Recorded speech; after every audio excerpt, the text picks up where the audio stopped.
கன்னியாகுமரி மாவட்டம் நாகர்கோவில் அருகே கீழ ஆசாரிப்பள்ளம் ஜோசப் நகரை சேர்ந்தவர் தொழிலாளி லாரன்ஸ். இவரது மனைவி மெர்சி சடையமங்கலம் அரசு பள்ளியில் ஆசிரியையாக வேலை பார்த்து வருகிறார். இவர்களுக்கு 2 குழந்தைகள் உள்ளன. இந்நிலையில் லாரன்ஸ் மற்றும் அவரது நண்பர் கிறிஸ்டோவினஸ் இருவரும் ஒன்றாக மது அருந்த சென்றுள்ளனர். இதையடுத்து இருவரும் வீட்டிற்கு வந்து கொண்டிருந்த போது பெருஞ்செல்லவிளை பகுதியில் இருவருக்கும் இடையே வாய் தகராறு ஏற்பட்டுள்ளது.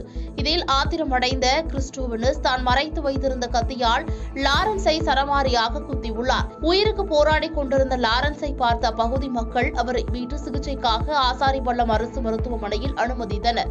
எனினும் சிகிச்சை பலனின்றி லாரன்ஸ் பரிதாபமாக உயிரிழந்தார். இதுகுறித்து தகவல் அறிந்து வந்த போலீசார் வழக்கு பதிவு செய்து விசாரணை மேற்கொண்டு வருகின்றனர். கிறிஸ்டோவினஸ் தலைமறைவானதால் அவரை பிடிக்க தனிப்படை போலீசார் நடவடிக்கை மேற்கொண்டுள்ளனர். இதற்கிடையில் லாரன்ஸின் உடல் பிரேத பரிசோதனைக்காக அனுப்பி வைக்கப்பட்டது.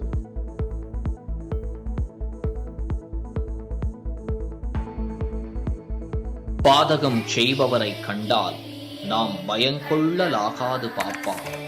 மோதி மிதித்து விடு பாப்பா, அவர் முகத்தில் உமிழ்ந்து விடு பாப்பா.